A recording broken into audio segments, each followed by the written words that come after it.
This episode is sponsored by Supreme of the UK. Click the link in the description and support the podcast. The Devils. Lucy Letby. Yes. Lucy Letby. So all right, we'll read a thing. Yeah. We have to do that one, man, because I want to get this nastiness out the way first, and then we can get into the more topical thing. All right, say no more. Okay, I'm gonna read the wiki. Right, I'll read the wiki. So after an investigation into a series of unusually frequent infant deaths at countless of Chester Hospital in Chester, Letby was charged in November 2020 with 8 counts of murder and 10 counts of attempted murder. Her trial lasted from October 2022 to August 2023, and she was found guilty of murdering 7 infants and attempting to murder 6 others. Letby's methods included injecting her victims with air or insulin, overfeeding them, and physically assaulting them. She is the most prolific serial killer of children in modern British history. She was sentenced to life imprisonment with a whole life order. Her decision to not attend her sentencing hearing prompted renewed calls for the most serious of criminals to be compelled by law to appear in court before their victims' families. So we'll leave that one right there. Let me work backwards on that. Yeah, man, go through. The thing with her not going into court and all that business. If it's not now, this is the only bit of something I'm going to give this devil's offspring. If you're not legally compelled to go to court to hear your something, what's the issue? What is the issue? She doesn't need to go there to be sentenced. She's got a whole life term. We know that. What are we talking about? I believe the public wanted to bring her forth before the families of the victims, because they want that law changed. Mm-hmm. That you haven't got the choice. I hear what you're saying. What's the issue? But the families wanted to see the shame. They wanted us to do that walk. But I'm like you. That if that was me, I wouldn't care about seeing her. But I do understand the other side of the coin as well, though. Yes, it's closure. It's being able to put to physically be there and talk your pain to the person who's inflicted that. I mean, because let's be real. Let's be very real. A lot of people, and well, it's in scales, isn't it? So let's just talk about the majority of people. They put so much trust into professionals. Now, let's look at the medical industry, the medical field, I should say. Now, you've got a laceration. You're not going to just go home and say, "Yeah, I'll just put let's get the cotton and thread out and let's just sew this up myself." No, you go to a professional who's supposed to care for you and supposed to help you, right? Now let's go to the most precious thing. 2 people have come together to create a new life. And you're going to these people over a period of time for them to scan and all this stuff, all this weird shit. And then you entrust these people to make sure that your child is okay if they're premature or even if they're not premature. And then you've got these wicked, evil people who are somehow are allowed to still work within the thing where you've got the dude was Asian who was the whistleblower who had concerns, right? Yeah. Wasn't he? One off. One off, yeah. But now you see the thing now. You look at a picture of the devil's daughter-in-law, the devil's offspring, and she looks so innocent. Oh, Lucy wouldn't do that. Yeah. Even though we've got all of this circumstantial evidence, wait a minute, if I leave £5 there in the staff room and there's only me and you in here, and every time that £5 goes, it's got to be you, right? It can't be anybody else because it's only me and you in this damn staff room.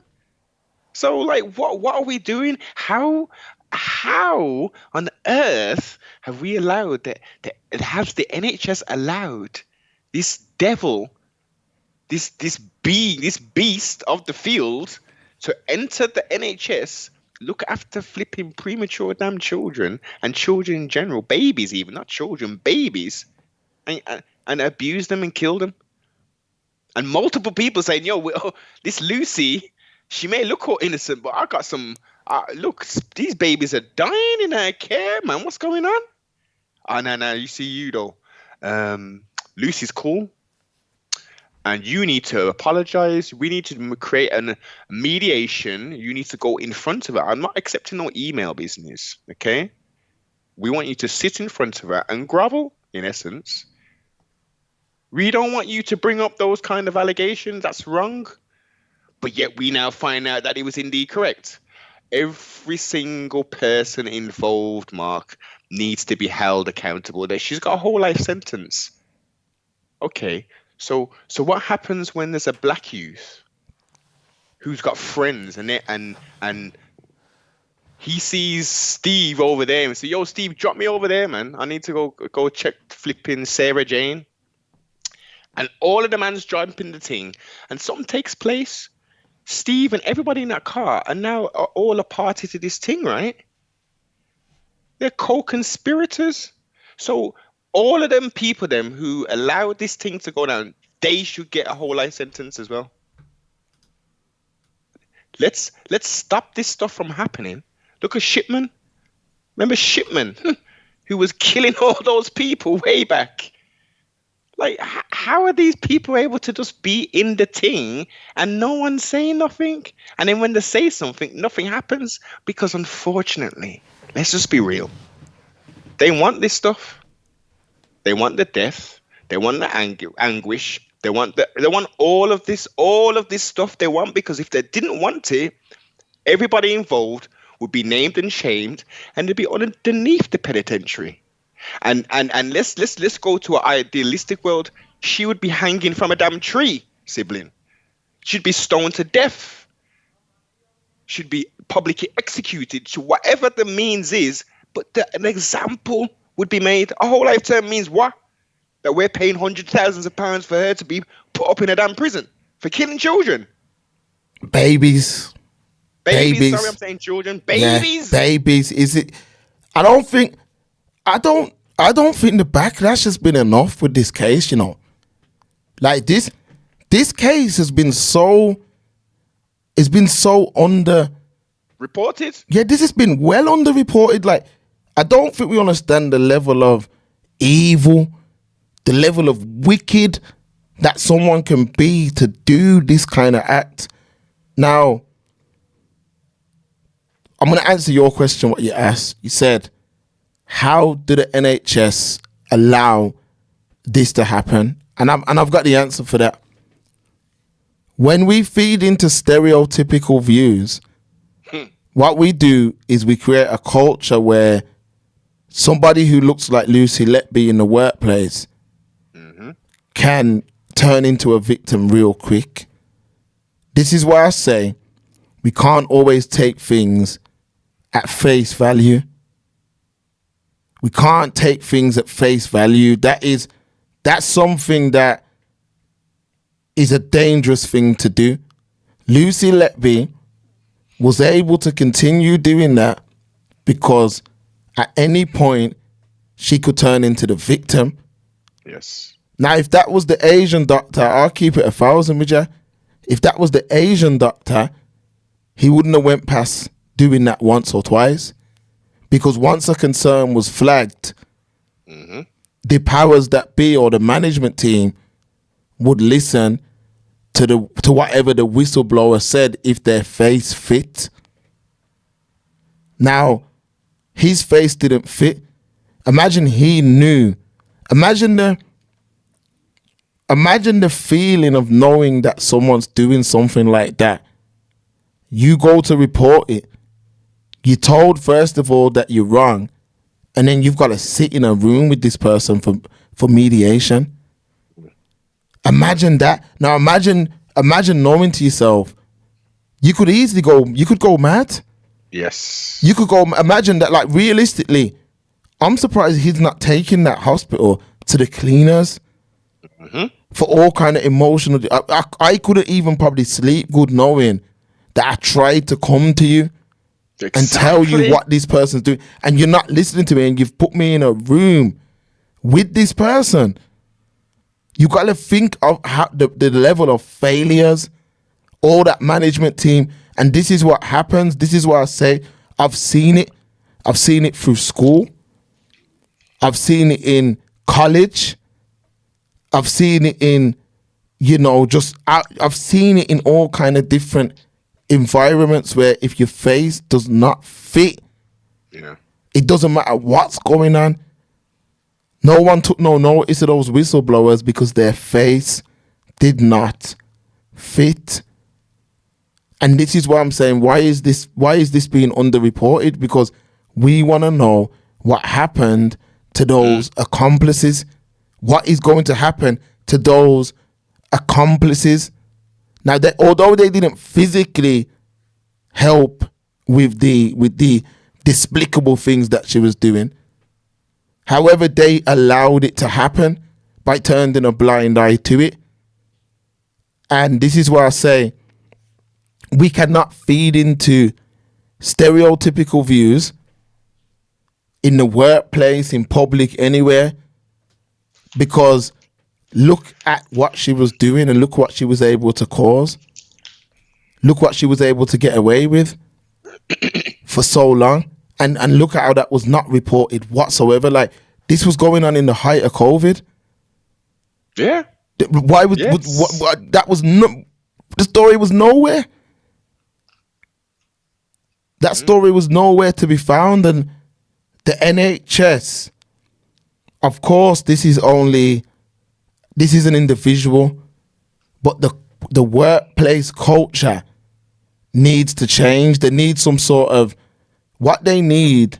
What I would do if I had a voice in that arena. They need a reporting culture where you're not speaking to a manager. Yeah. They need They need a person who is not even based at that site to be able to report an incident to, and that person can come down from the top and be like, "Yo, what's going on?"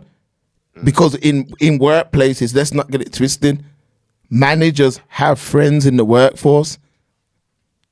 Managers have favorites. Managers have people that work every hour overtime that they need covered. So they feel like they owe it to these people. So sometimes those type of people get away with things that the average Joe wouldn't get away with. Yes.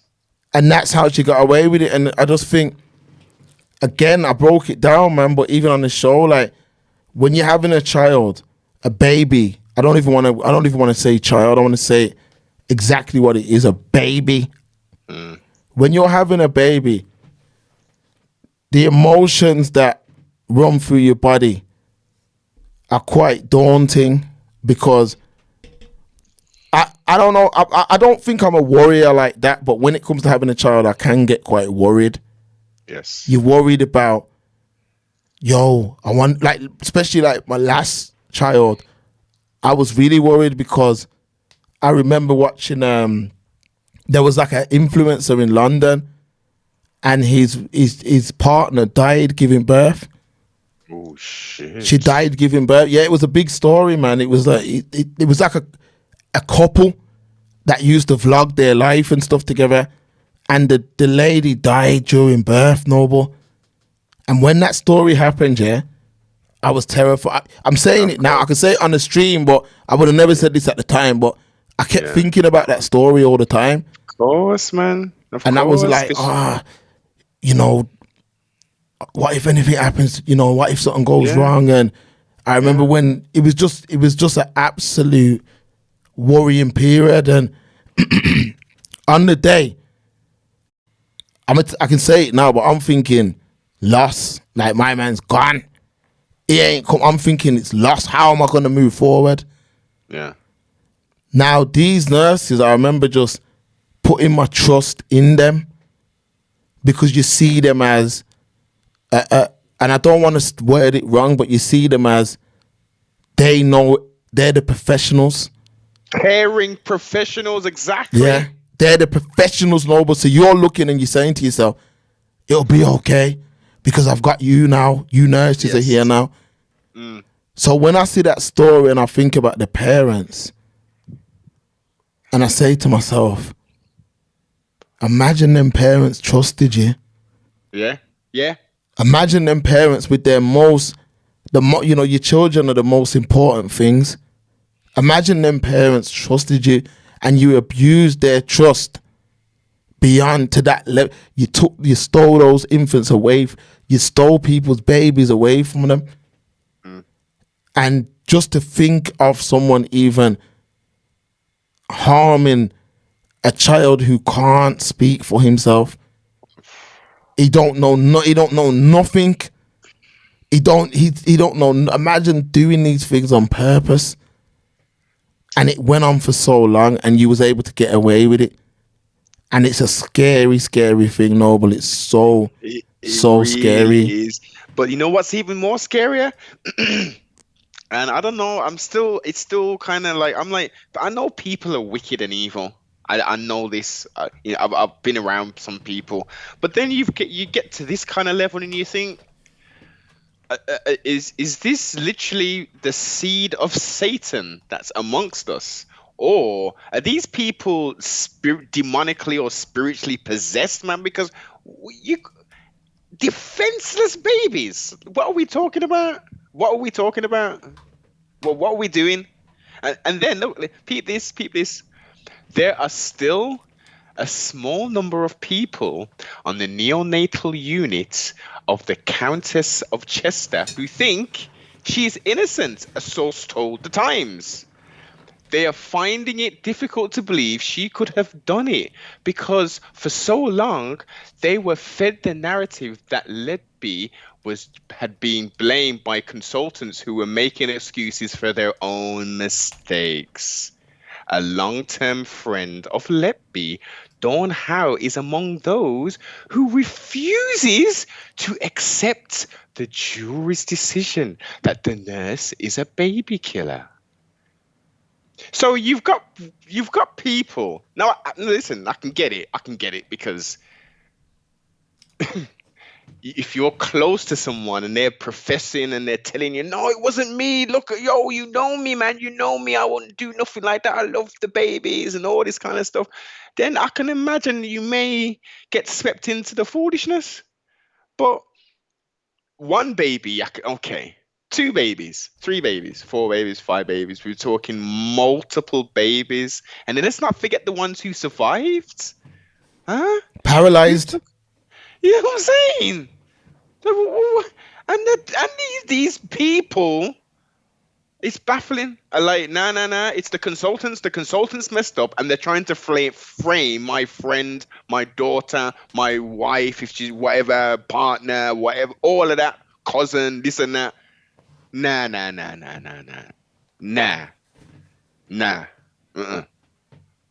Now let's not get it twisted. In some other parallel universe, situations I can imagine do go down like that, where someone higher up has made a mistake and like, yeah, okay, let's put it on this person. I don't want to lose my job.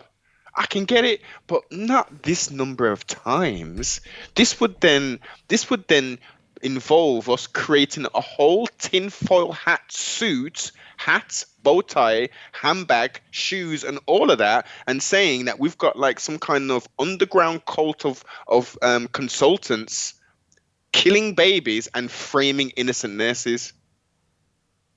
That doesn't make no sense. It doesn't. It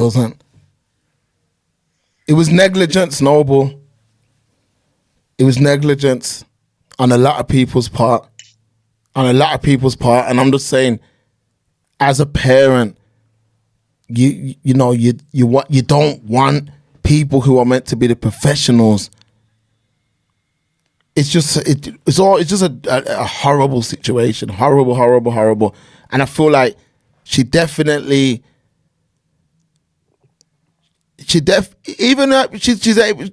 what? How old is she?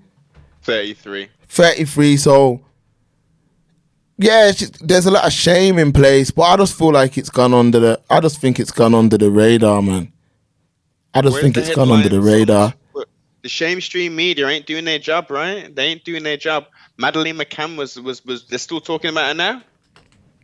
Yeah, they're still looking for little Maddie. She was the whole news, man. Breaking news, this and that. Interrupted this program for weeks, months, years. Now we're into this thing. There's been hardly anything. There was sprinkles in the. Oh, a nurse has been accused of killing the trial and this and okay. So why isn't it big? Well, why isn't it the biggest news for the UK? Why wasn't it the biggest news when the other seed of Satan killed those that the woman and her children in Nottingham? That wicked being. Again, Why that went wasn't under that the radar too. well under the radar, man? And that's racially motivated. That was a hate crime that was taking place. Huh? I don't see nobody talking about that. You type that into BoobTube and you see very few channels that even discussing such content. Yeah, they shoot it down. They shoot it down. If you do discuss it, they shoot it down as well. Because the piece we did on it, beautiful. The breakdown was beautiful. The discussion was beautiful, but they're not going to let that go up. Nah. Because if you let something like that fly, then I just think there's no such thing as free speech like that. Especially when you're talking down against certain things, because all this was underreported, all of these situations. And I'm more disappointed in the podcasters and the reaction channels, because if everyone spoke about it, they can't ban everyone's content. You see what I mean? They can't ban everybody's content. So if everybody was to highlight these problems, we'd have to have the conversation. Exactly. But it's not. It's at a point now where the conversation is not even there. The other side of the coin isn't even there. And it's not like our breakdown. We were swearing, ranting, and raving, pulling the quote unquote race card and all this kind of stuff. We laid it out. If it's right, innit? Unfortunately, nothing in what took place was right there. Nothing. The only thing that was potentially right was that he was put through the criminal justice system. Again, he should be hanging from a tree. These should be warnings. This should be a whiteboard. There should be blackboards and there should be whiteboards to show everybody, if you do this, this is what happens. Because they're not doing that, and because you get. Let's just think, people. Let's just think. You've got people who are systemized. They're totally systemized, and they realize that